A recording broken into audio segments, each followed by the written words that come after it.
Hello, my name is Philip Gollner, and I'm an associate professor of history here at Goshen College. I'm originally from Austria, Europe, but I teach American history here in the department, which most recently has included a number of interesting books, number of interesting topics.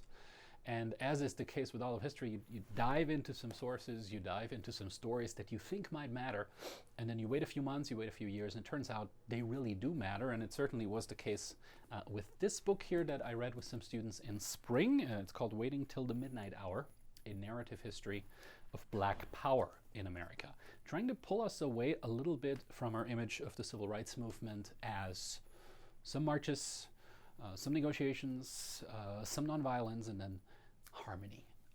That narrative is, of course, a little bit too simple, and the way I've told it already might give away where I stand on that.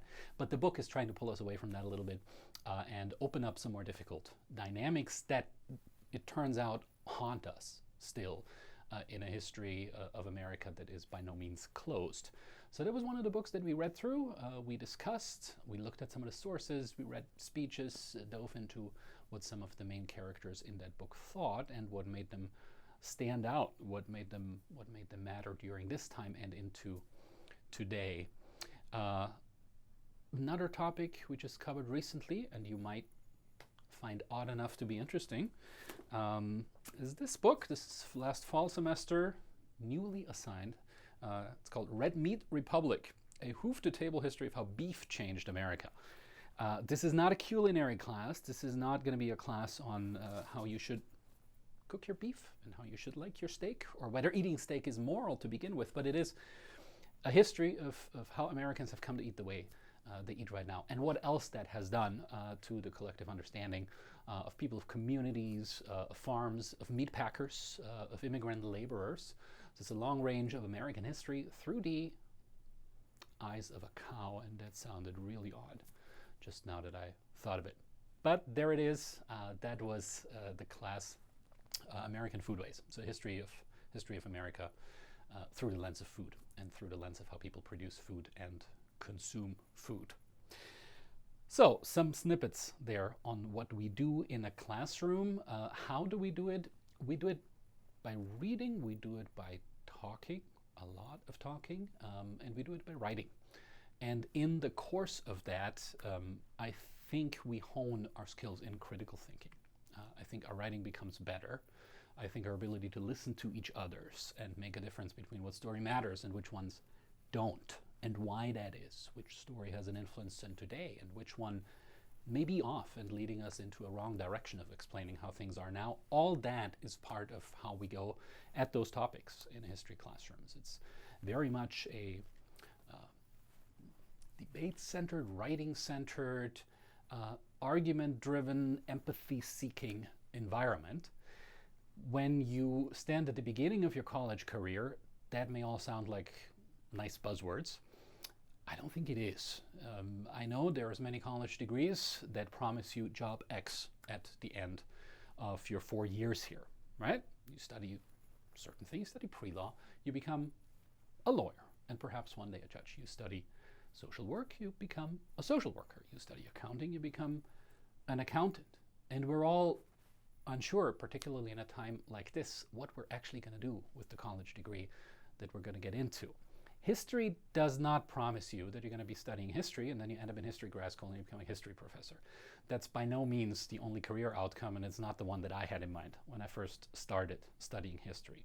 So instead, I think all that I said earlier, how we do things in a classroom, relate to the skills that you're going to gain here. It's not necessarily the skills that lead to just one profession. Those are the skills that lead to a number of open doors. They're the soft skills, I think, that employers are looking for when they look at a pack of college students that all have a degree that say they can do profession X.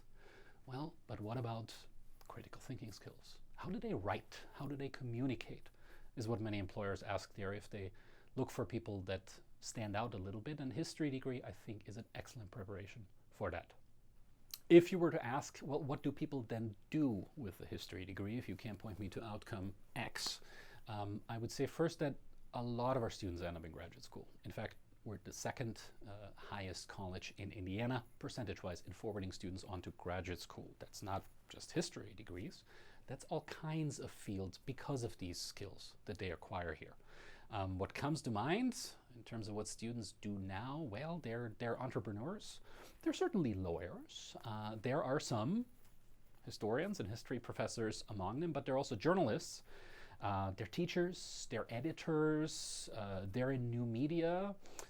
We have psychotherapists among our graduates. We have farmers, we have librarians, we have marketing specialists, we have people who work for stockbrokers, all because their jobs connect them in some way to those skills that are taught in the history classroom around some fun and some really interesting topics. But the bottom line is you can do just about anything with a history degree. And I hope that's not anxiety-inducing uncertainty.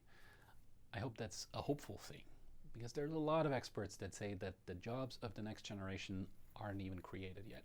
The average American changes their career every 7 years, mostly because they're unhappy with what their career is, or because the demands of their professional field changes so much. The skills that we give you here and the way that we try to make history a degree that sets you apart on the workplace, I think equip you well for a fast-changing workplace and for transcending all these professional divisions and shifts that are going on a little bit.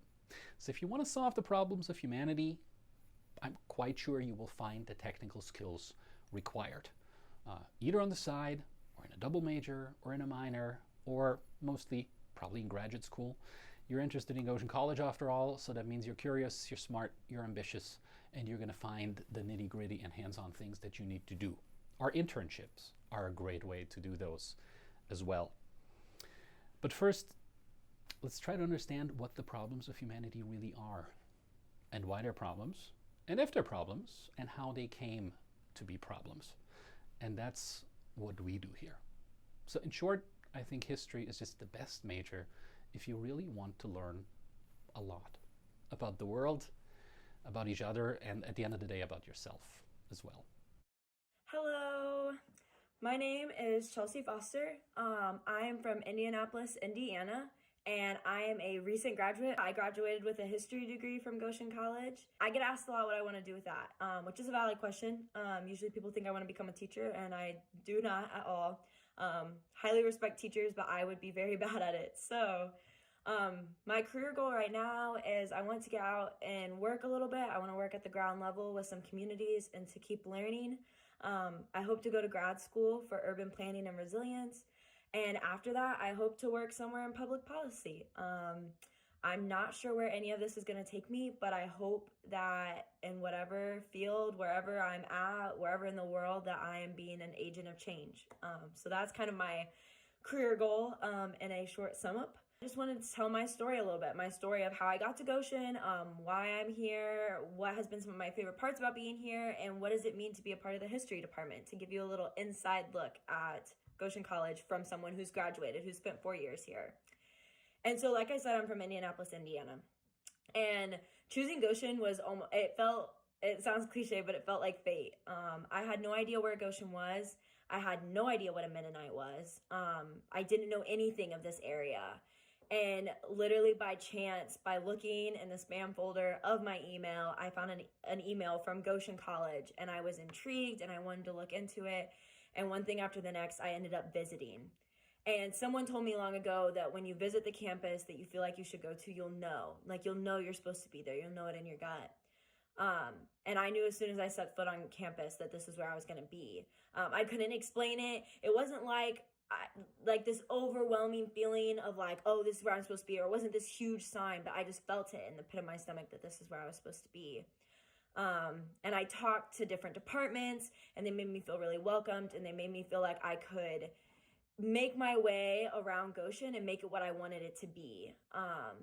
I also run cross country and track here at Goshen College, and so I met with the coach, Rustin Nice, and I met with the rest of the team, and they made me feel like I was already a part of the team before I had even joined. I loved them. I loved the values that they held, and I loved the way that I felt like I was going to be challenged when I came here. And I felt that way with the departments that I met with as well, that I was going to be challenged physically, but also mentally. And I knew that there was going to be support for that as well. And so I just knew that this is where I needed to be. And even today, I don't I kind of honestly don't know exactly what it all means yet. And I think down the road, I'll figure it out as time goes by. But I know that this is where I was meant, this is the place I was meant to be for the time being. But to hone in on like the department, the history department in general, this has been one of my favorite parts of Goshen. I actually didn't come in as a history major. I came in as a nursing major, and somehow found my way into the history department. And they welcomed me with open arms, and I knew as soon as I took my first class with Philip Gollner that this was the major I was going to stick with for the rest of my college career. And ever since then, I have knew that I made the right choice. I love taking classes with Philip, with John, with previously Jan, and now Julia. It has been awesome. And one of my favorite parts is they really do two things very well. They do one thing well, which is welcoming you in. Wherever you come from, whoever you are, they welcome you in with open arms. But at the very same time, they challenge you. They don't take it easy on you. They don't let you just skim by. Like, they want you to be challenged, and they want you to work to your best potential, whatever that is. And they want to hear what you have to say, and they want to see the writing that you can produce and the critical thinking that you're doing. So you always have this nice balance of being challenged, but also being welcomed, and being supported. And I think that's so important. And that's kind of more of what the world needs half the time, is those two things. And so I really found a home in the history department.